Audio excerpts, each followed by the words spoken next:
Baik Pak. Oke, apa nih Jadi, yang pengen ditanyain? Kita diskusi bareng aja soal CV dulu mungkin. boleh. Ada nggak? Jadi Pak, saya punya 2 CV. Yang pertama CV bahasa Indonesia, yang kedua CV bahasa Inggris. Nah, CV bahasa Indonesia bahasa Inggris saya ini tadinya kan CV kreatif Pak. Kreatif. Nah, setelah jadi CV ATS, tapi kenapa kok waktu saya ubah ke CV ATS, peluang keterimanya itu malah makin menipis gitu, ketimbang CV kreatif saya yang sebelumnya gitu. Kan saya udah pernah kirim ya ke Bapak CV kreatifnya.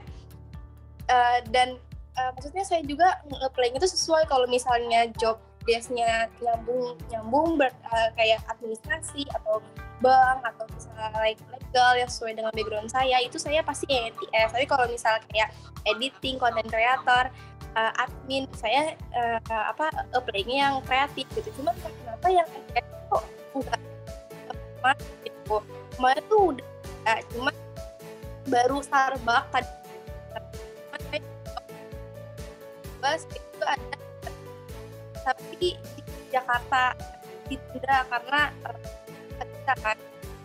Nah, baru ada 2 itu doang, jadi lebih dari 5 bulan itu ada kayak itu bisa ada interview tuh. Oke, jadi kita lanjutkan. Jadi intinya adalah pada saat aku merubah tipe CV-ku dari dari desain ke ATS, kok malah panggilan kerjanya menurun. Padahal mungkin kata orang gitu ya, sangat menyarankan sekarang CV itu yang ATS aja gitu ya, gitu. Pertanyaanmu ini bagus banget. Buat aku ini pertanyaan pertama di tahun 2022. Ya, yang menanyakan hal ini. Panggilan kerja menurun setelah CV dirubah menjadi ATS friendly gitu. Keren banget ya. Jawaban simpelnya adalah ngapain ngerubah sesuatu yang sudah bagus gitu. Pada saat sudah bagus itu artinya memang cocok dengan karakteristik karakter kamu gitu ya. CV ini cocok untuk loker kayak begini, cocok kalau dikirimnya caranya begini, cocok nanti follow up-nya begini. Kamu sudah menemukan journey-nya, alur yang tepat.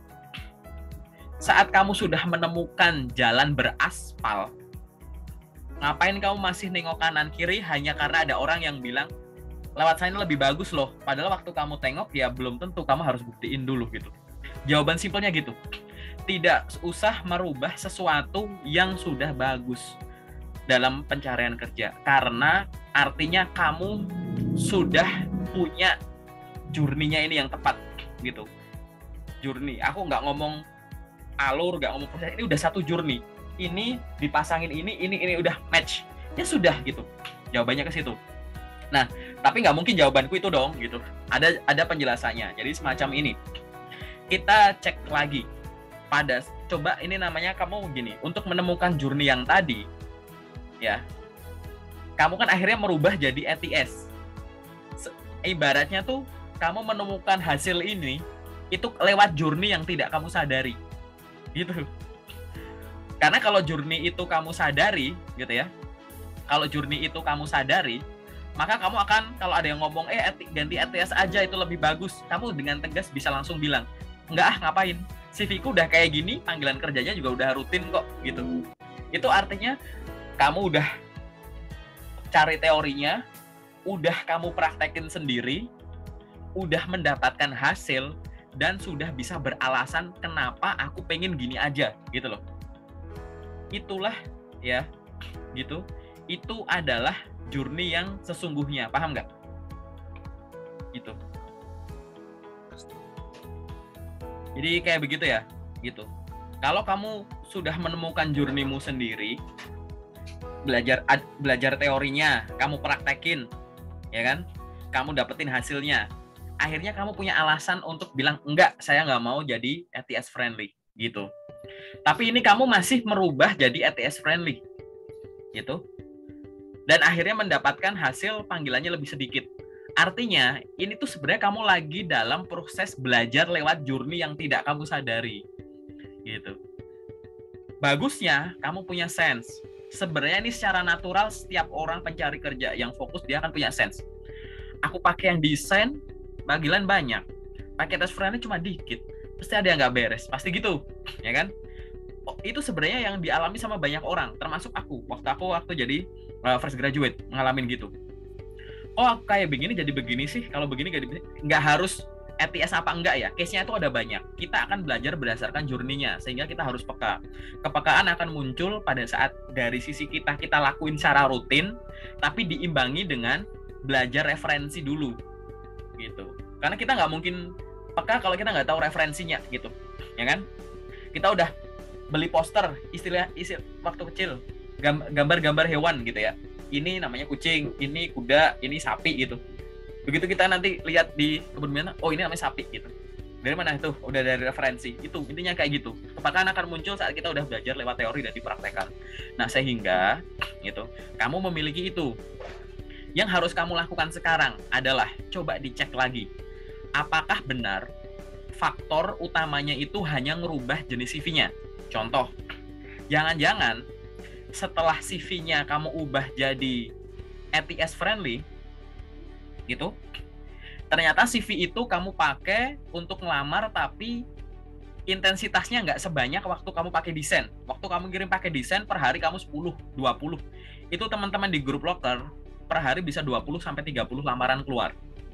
Gitu. Jangan-jangan waktu kamu masih pakai desain, kamu masih semangat tuh ngirimnya kemana-mana. Gitu.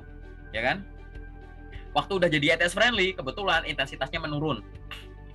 Atau jumlahnya udah sama nih. Katakanlah kamu waktu desain ngirimnya 20 gitu ya. Asal sebut angka ya. Waktu ETS friendly ngirimnya juga 20. Tapi waktu desain dulu kamu ngirimnya pakai email semua. Tapi waktu udah ETS friendly 20 tuh ternyata 5 lewat email, 5 lewat Jobstreet, 5 lewat LinkedIn gitu. Kalau case-nya semacam ini, artinya berarti email kamu ini intensitasnya butuh ditambah lagi. Karena dari ini dan ini intensitas di emailnya masih belum setara, paham nggak? Kayak gitu. Ini contoh dari sisi tadi dari sisi jumlahnya, terus ini dari sisi platform yang dipakai gitu. Terus dari sisi apa? Jenis lockernya, gitu.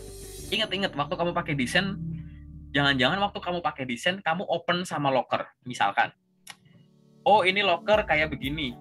Oke, aku tetap lamar. Ini sesuai bidang, aku lamar. Pakai yang ITS friendly juga sama. Terus ini, oh ini nggak sesuai bidang sih. Tapi dia tulisannya semua jurusan boleh melamar. Fresh graduate are welcome to apply, misalnya gitu kan. Oh ya udah, dilamar. Tapi di sini, aduh, pengalaman minimal 1 tahun. Enggak ya gitu-gitu. Jadi sekarang tuh kamu jauh lebih selektif, lebih banyak mikir, gitu, daripada yang ini, gitu. Atau kombinasi dari semua ini coba dicek gitu. Tapi kalau memang enggak ya faktor-faktor ini coba kamu cek gitu ya. Ada nggak sesuatu yang ini kan ibaratnya kalau dari penelitian kan variabel peubahnya jangan-jangan tidak cuma desain CV, ada yang lain kan? Jangan gitu. Tapi kalau semuanya itu sama kan berarti ini anggap aja variabel tetap semua nih. Ya nggak sih gitu. Semuanya ini variabel tetap. Nah, kalau semuanya ini variabel tetap berarti kan intinya yang kayak tadi kan gitu ya udah berarti yang harus dilakukan adalah ngapain pakai CV ETS, memaksakan pakai ETS friendly gitu. Cara kamu tadi yang disampaikan udah benar bahwa untuk kualifikasi semacam ini cocoknya pakai ini, kualifikasi ini aku baru pakai desain itu benar, tapi coba nanti dicek dulu isinya. Yang aku pegang kan baru yang desain kalau nggak salah gitu. Jangan-jangan waktu CV desain informasi yang penting udah kamu masukin semua. Jangan-jangan setelah dirubah jadi ETS friendly, informasi penting gitu, which is yang ada informasi kata-kata kunci itu, kamu keluarin, kamu take out. Informasi yang nggak penting malah kamu masukin gitu loh. Coba dicek nanti ya di sesi detail gitu. Jangan-jangan gitu, ngerubah formatnya, tapi yang ETS friendly tidak lebih informatif. Karena banyak informasi di CV design, kamu remove di sini. Gitu. Hanya karena apa? Hanya karena kamu mengejar desainnya. Gitu ya. Hanya karena kamu mengejar desainnya, yang info penting di sini kamu remove di sini. Gitu. Tapi ada faktor yang lain juga, misalkan. Kan selain apply kamu juga branding kan. Jangan-jangan waktu kamu pakai CV design, kamu aktif branding. Di Instagram mungkin, di LinkedIn mungkin. Jadi waktu kamu pakai CV design, kamu sering bikin postingan di LinkedIn sehingga rekruter-rekruter atau orang-orang tahu kamu itu siapa gitu kan. Gitu. Dan kebetulan mereka adalah orang-orang yang kerja di perusahaan yang kamu lamar. Tapi waktu udah jadi test friendly, kamu tinggalin itu semua. Kamu ngerasa kayak nggak usah main sosmed ini itu cukupnya aja, nggak perlu branding. Akhirnya apa? Ya sudah, nggak ada yang tahu kamu itu siapa gitu. Nah ini harus komprehensif gitu ya diceknya gitu. Tapi jawaban utamaku adalah kayak tadi jawaban singkatnya. Kalau udah bagus, artinya kamu udah dapet journey-nya yang tepat gitu. Ngapain pakai diubah-ubah gitu. Oke? Gitu. Itu sih kalau dari jawabanku sih. Ada tanggapan nggak? Ya Pak, berarti ada 3 poin ya Pak tadi. Kalau misalnya udah bagus nggak usah diubah, cukup diperbaharui aja gitu kan. Terus yang kedua, tadi komprehensif atau enggaknya itu dikaitin ya. Terus yang ketiga, apakah dalam pelamaran itu aku juga nge-branding diri aku gitu, baik di sosial media, LinkedIn ataupun lainnya gitu. Yang mau jadi pertanyaan aku berikutnya nih Pak. Cara ngomongmu udah kayak moderator. Cara ngomongmu bagus, udah kayak moderator banget. Kamu bisa menarik apa aja poinnya baru nanya. Cocok. Recommended ya buat teman-teman yang butuh moderator atau MC gitu ya. Gitu, boleh. Oke, lanjut. Lanjut ya Pak. Ya, yang menjadi poin aku berikutnya, berarti alangkah lebih baiknya aku yang pertama mungkin bisa memperbaiki CV aku yang ATS ini, sekaligus mungkin meningkatkan branding aku, karena mungkin benar apa yang tadi Bapak bilang, aku kurang branding, jadi aku udah cukup fokus ke email aja gitu kan. Atau misal apply di Google Form tapi kurang aktif di LinkedIn. Ya saya biasanya juga kadang nge-post tapi kayak jadi jarang gitu kan. Nah, terus yang kedua mungkin aku perlu tetap pakai CV kreatif aku gitu ya Pak. Jadi sebenarnya gini Pak, CV ATS sama CV kreatif saya itu bedanya, kalau di kreatif saya menceritakan kegiatan saya di tempat kerja saya sebelumnya itu kayak gimana. Tapi kalau di ATS saya menceritakan tentang pencapaian saya gitu. Jadi kan mungkin karena saya di ATS ini nggak menceritakan ya pekerjaan itu ngapain gitu kan, cuman kayak pencapaian aja, mungkin saya bisa nambahin itu gitu, atau gimana Pak?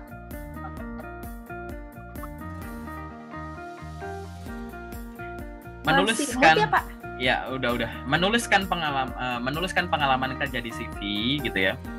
Kalau cuma pencapaian saja itu salah gitu. Jadi memang ya yang utama itu ya jelas ya tadi ya, nama perusahaan pasti ada dong dulu. Nama perusahaan, timestamp-nya, periodenya kapan, periode mulai dan periode selesai, ya kan? Terus jabatan kamu sebagai apa, itu. Terus habis itu rincian tugas dan tanggung jawab, gitu. Baru sama pencapaian. Ini namanya sempurna. Kalau nggak ada pencapaian, nggak apa-apa. Yang penting tugas tanggung jawabnya dimasukin, gitu. Nah, ini penting banget karena kalau tugas dan tanggung jawab biasanya mengandung kata kunci yang cocok dengan kualifikasi jabatan, gitu. Nah, dengan membreakdown tugas dan tanggung jawab, gitu ya, akhirnya kan kita tahu di perusahaan sebelumnya tuh kamu punya challenge semacam apa, kamu punya beban semacam apa, kamu sudah memiliki tanggung jawab dengan scope seperti apa, gitu. Nah, itu sangat penting informasi itu, gitu. Nah, bayangkan kalau itu nggak ada gitu, wah itu macam-macam. Karena dari sisi diproses pakai sistem aja di situ bisa memunculkan beberapa kata kunci, ya kan? Kalau di filter pakai mata juga di situ poin paling menarik. Justru untuk orang yang memiliki pengalaman kerja gitu ya, breakdown lah yang panjang tapi bukan yang mengada-ngada gitu ya, yang nggak pakai bahasa yang efektif gitu ya, di breakdown di situ tugas dan tanggung jawabnya yang menggambarkan skop kerjaan kamu gitu. Misalkan gitu ya, kamu pernah kerja sebagai apa gitu, kamu harus ngelihat dari ini, aku coba kasih sketsa ya, kamu pernah kerja sebagai apa, jadi ada nama perusahaan, nama perusahaannya apa gitu kan, terus dalam kurung periodenya apa, misal kalau mau pakai kurung apa sampai kapan, terus jabatannya apa, terus tanggung jawab gitu, apa pakai balance apa pencapaian apa gitu, terus dibikin gitu. Ini yang terkini taruh di atas gitu. Nah, ini kelebihannya apa nanti? Kelebihannya adalah tadi kita tahu skopnya kamu apa, kamu pernah dikasih tanggung jawab apa, challenge-nya kayak gimana, dan apa namanya, kamu bisa menyelesaikannya dengan baik gitu, dan ada pencapaian apa gitu. Nah, itu yang harus kamu bisa tonjolkan, ya kan? Tapi kamu harus ingat bahwa tadi gitu, CV itu butuh kata kunci, ada lowongan. Lowongan itu kan pasti ada kualifikasi tuh gitu. Nah, ini kan kualifikasi kan nanti akan muncul kata-kata kunci ya, ada banyak gitu kan kata kunci gitu. Si orang ini pasti juga punya pengalaman, pengalaman kerja, pendidikan dan lain-lain gitu. Itu kan juga ada kata kunci gitu ya. Gitu. Jadi dari orang nulis CV, dari CV di breakdown jadi kata kunci. Kualifikasi ini tuh dari posisi. Jadi ada kursi kosong gitu ya. Yang boleh duduk di sini tuh orang dengan kualifikasi kayak begini. Nah, dari sini muncul kata kunci gitu. Nah, kata kunci yang ada di kanan dan kiri inilah yang akan dibandingin gitu. Gitu. Gitu. Di sini tulisannya usia maksimal 30 tahun. Di sini tulisannya tanggal lahirnya tanggal sekian, berarti usiamu 25. Oh, cocok, berarti ini sama ini cocok. Di sini tulisannya pendidikan minimal S1, D3 atau S1. Di sini kamu lulusan S2. Wah, berarti ini cocok gitu. Sini pengalaman minimal 1 tahun. Di sini kamu punya pengalaman 2 tahun. Cocok gitu. Makin banyak yang cocok ini gitu ya. Ini namanya match gitu. Nah, yang akhirnya nanti secara administratif akan memberikan kamu kesempatan untuk ya lanjut ke tahap selanjutnya jika dibandingkan dengan kandidat yang lain yang diaplikasikan cara yang sama ini, kamu termasuk yang di top lah gitu. Gitu. Maka diizinkan untuk ke tahap selanjutnya gitu. Nah, bayangkan kalau tadi tadi ada tugas dan tanggung jawab apa gitu, tadinya panjang, di sini nggak ada gitu. Ya seolah-olah kamu nggak cocok, nggak ada kemampuan itu, bukan karena itu, cuma nggak kamu tulis aja, nggak ke-trigger gitu, ya kan? Gitu. Sehingga ya kayak begitu. Nah, ini mungkin akan berlaku untuk yang difilter pakai sistem maupun pakai mata gitu. Karena kan banyak banget ya gitu. Loker-loker apa? Loker populer. Bisa perusahaannya populer, jabatannya yang daftar juga banyak, untuk jabatan admin misalnya gitu kan yang daftar banyak gitu misalnya. Atau dua-duanya gitu. Jabatan admin perusahaannya juga brandnya juga terkenal banget gitu. Udah berapa ribu CV itu dalam waktu cuma berapa jam gitu. Mungkin berapa hari gitu. Sehingga ya pasti kan ada kelelahan untuk memproses ini gitu. Gitu kan. Termasuk faktor-faktor eksternal yang lain tadi gitu. Ini kan kalau aku kan ini aku anggap ini faktor internal nih gitu. Ya kan? Karena ini terkait informasi utama yang ada di dalam nih gitu. Kalau faktor internal ya macam-macam gitu ya. Gitu. Kalau eksternal ya misalnya kayak oh ini lokernya baru diposting sekarang, ada orang-orang yang ngelamarnya duluan, kamu ternyata 3 hari lagi baru ngelamar gitu. Jadi kalau ada queue di antrean gitu ya, gitu. Yang antre ini ternyata udah 1.000 orang, yang dibutuhin katakanlah cuma yang dibutuhin ke tahap selanjutnya katakanlah 100 orang. Tapi by system gitu ya, by system misalkan dari 400 orang pertama itu udah ada 100 orang yang memenuhi kualifikasi. Sehingga nomor 401 sampai 100 ini nggak jadi keproses, cuma masuk di database, paham nggak? Gitu. Jadi kadang kita nggak lolos tuh bukan cuma gara-gara wah ini CV-ku yang kurang gini. Ingat, CV itu harus dua, bener cara bikinnya dan bener cara pakainya. Gitu. Gitu. Barangkali kamu bikinnya udah bener tapi cara makainya belum. Barangkali cara makainya kamu udah bener tapi bikinnya yang masih belum gitu. Jadi faktornya semacam itu. Sehingga yang harus dilakukan apa? Tadi riset lagi. Lewat apa? Journey yang kamu ciptakan. Coba kalau aku gini ini sama kalau kamu beli HP baru dan kamu gak familiar, ya kan? Gitu. Biasa pakai Android, pakai iPhone. Ini kalau aku gini ini gimana ya? Kalau aku gini ini gimana ya? Gitu. Oh, ternyata gini-gini ya. Itu journey juga sama. Ini ada locker begini nih. Kalau aku lempar pakai TS gini. Kalau aku pakai desain begini, ya udah pakai desain aja gitu. Sambil kamu di belakang urusin branding gitu. Karena branding karena tadi menemukan dream job itu bisa dengan cara mencari atau ditemukan. Ditemukan itu lewat branding gitu. Gitu sih. Pak, terima kasih banyak ini. Saya jadi tahu sekarang kesalahan saya di CV yang ETS ini di mana. Memang Gimana, benar Pak? memang benar di situ ya. Menurutmu di situ?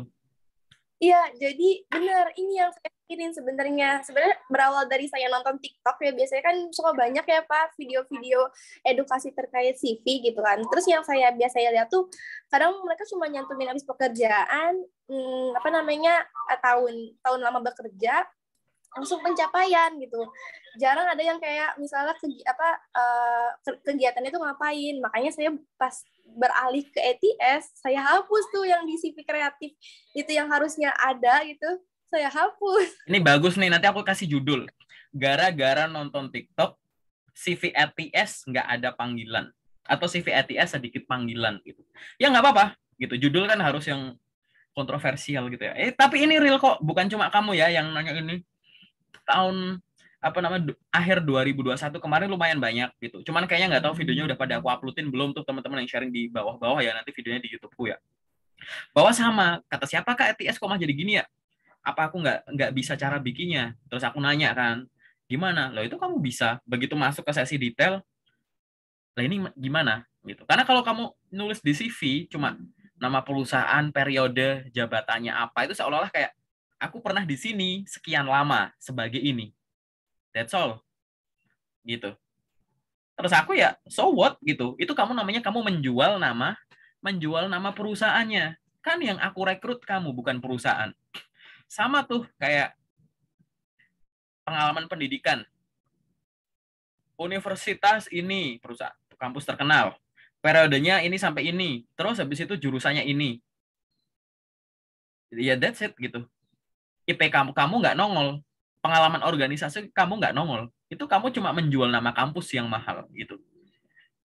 Ya bukan itu gitu. Itu nanti jadi debat panjang tuh gitu. Lika-likunya gitulah. Kalau ntar kamu bakal nemuin hal-hal unik di situ gitu.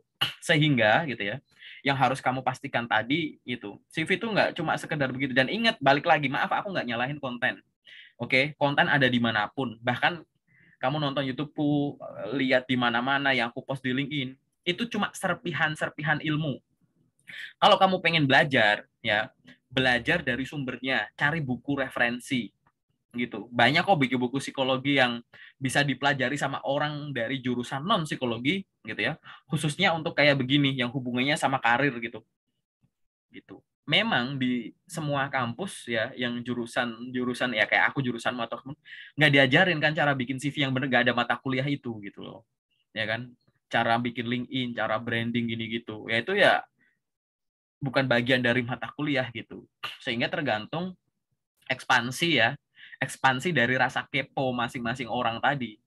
Kalau yang kepo banget ya cari sampai sumbernya. Nah masalahnya itu gitu. Untuk beberapa ini aku praktekin sendiri gitu ya. Aku cari tahu bukunya di mana. Kebetulan aku punya teman orang-orang psikologi, mahasiswa psikologi waktu itu. Aku baca, oh begini ternyata gitu. Gitu. Dan nanti akhirnya kamu bisa mempertanyakan tuh, kenapa kok di misalkan nama lengkap, kenapa nama tulisnya begini, kenapa nggak gini, kenapa foto, kenapa harus ada foto, kenapa nggak ada foto nggak apa-apa. Kenapa info profil gini? Kalau enggak kok gini? Kenapa pengalaman kerja gini? Akhirnya aku bisa mempertanyakan itu. Udah belajar teorinya, kamu praktekin. Nanti kalau ada yang tanya ke kamu jawabnya pede. Karena kamu memiliki journey yang benar, tapi kamu peroleh dengan kesadaran diri. Gitu. Journey kamu tadi benar, kamu peroleh dengan cara yang tidak kamu sadari. Gitu. Dan bagus, akhirnya kamu sharing sama orang lain, nggak harus sama aku gitu, boleh sama siapapun, untuk meyakinkan kamu bahwa yang kamu peroleh kemarin udah benar gitu kan, journey-nya udah benar, ya sudah lakukan itu aja. Kalau ada yang bilang, Kak, aku pakai CV desain dapat kerja banyak, aku percaya. Kak, aku pakai ATS friendly panggilan banyak, aku percaya. Kak, aku pakai dua-duanya panggilannya banyak semua, percaya juga gitu, karena ada manusia-manusia itu. Nah, journey ini semua itu di masing-masing orang tuh sifatnya unik. Nggak bisa dipaksain satu orang sama orang yang lain. Bahkan untuk orang yang jurusannya sama. Misal kamu jurusan hukum, aku jurusan hukum. Kita kampusnya sama, seangkatan. Gitu. Hanya karena masalah preferensi kerja, aturan tadi itu journey ini gitu ya, itu bisa beda. Misal kamu punya idealis, aku pengen yang lari kerja yang sesuai dengan bidangku aja. Aku enggak. Aku ya yang semua jurusan tetap aku lamar gitu. Itu aja udah beda nanti journey-nya. Atau kamu branding, aku enggak gitu. Atau aku mau yang sejurusan apa nggak masalah. Yang penting cuma di Pulau Jawa aja. Kalau aku mau ditempatin di mana aja gitu. Hanya karena masalah preferensi itu gitu. Kayak aku di mana aja bisa gitu. Terus kamu kayak aku nggak boleh nih sama orang tua, cuma boleh di kota ini gitu. Itu udah jadi beda loh journey-nya. Gitu. Sehingga belajar dari dasarnya tadi, nyari sumbernya tadi gitu ya. Itu penting karena konten sosial media itu serpihan-serpihan dengan kondisi tertentu. Gitu. Di framing gitu loh. Gitu. Nanti misal aku bikin konten 5 alasan CV-mu ditolak HRD gitu. Kamu pikir alasannya cuma 5 itu doang? Gitu. Aku ini buat lelucon ya gitu. 5 alasan CV-mu ditolak HR gitu, gitu. Waktu aku di kantor lama ya kayak gitu. Gitu. Alasannya apa sebutkan? Kurang informatif. Yang kedua, ininya kurang gini, ini kurang gini, ini kurang gini gitu. Gitu. Gitu. Atau 5 alasan interview kamu gagal interview sama HR gitu. Kamu kurang ini gini. Bener sih, 5 ini tuh bener gitu. Ini pasti kamu akan ditolak sama HR. Tapi di pikiran kita jangan sempit, jangan mikir kayak yang penting kan cuma ini aku bisa mengantisipasi 5 ini. Nggak ada faktor lain. Enggak, faktor lain tuh ada gitu. Gitu. Gitu. Paling simpel gitu. Karena aku gagal interview user ya, tapi kan aku waktu itu lihat konten di suatu tempat gitu. Bilangnya ini sekian alasannya tuh ini gitu. Akhirnya si anak ini ngejar angka tadi kan. Gitu. Habis itu kayak aku udah memenuhi itu semua tapi aku kok nggak dipanggil ya. Gitu. Kira-kira kenapa ya Kak? Kok aku nggak lolos user gitu. Gitu. Terus karena aku kenal deket sama dia, terus aku tampar kan, pak gitu. Aku kenal sama dia gitu. Kira-kira kalau kamu user, aku nampar kamu gitu, keterima nggak? Enggak sih, itu nggak sopan. Nah itu contoh aja itu gitu. Ada faktor namanya kurang ajar sama user gitu. Contoh ya itu buat lucu-lucuan aja. Itu nggak tertulis dari konten itu. Di luar sana tuh banyak alasan yang nggak Pak, izin ditulis. saya catat poinnya ya. Kayak gitu, nggak apa-apa, santai gitu. Jadi intinya gitu. Jadi itu cuma framing-framing doang yang biasanya kebanyakan tuh fail-nya tuh di situ sehingga kontennya semacam itu. Tapi bukan berarti cuma itu doang faktornya, ibaratnya gitu ya. Gitu. Masih ada faktor yang lain gitu. Di kualifikasi loker kan ada tuh dibutuhkan ini. Itu semua kualifikasi kamu masuk, kamu belum tentu kok lolos ke tahap selanjutnya. Ini aku masuk, kok aku nggak kepanggil ya gitu. Karena faktornya itu nggak cuma yang ditulis di sini loh gitu. Nah, hal ini kalau kita analogikan, artinya apa? Berarti kalau ada loker, kualifikasi kita tuh nggak 100% match, berani aja ngirim. Banyak orang udah ngerasa insecure. Waduh, Kak, aku dari kualifikasinya kayak ada beberapa poin yang kayaknya aku nggak masuk, Kak, gitu. Apa ternyata? Mampu berkomunikasi bahasa Inggris, bahasa Mandarin is a plus, misalnya gitu ya. Kamu bisanya bahasa apa? Aku bisa bahasa Inggris, tapi aku nggak bisa bahasa Mandarin. Lah, ini kan bahasa Mandarin is a plus. Yang wajib kan bahasa Inggris. Kamu bisa bahasa Inggris kan? Iya. Kenapa kamu insecure? Kenapa kamu nggak ngelamar gitu? Udah kirim aja. Otaknya udah traveling kemana-mana. Karena setiap yang cuma bisa bahasa Inggris nggak lolos, Kak. Nah, kamu bisa memastikan itu dari mana gitu.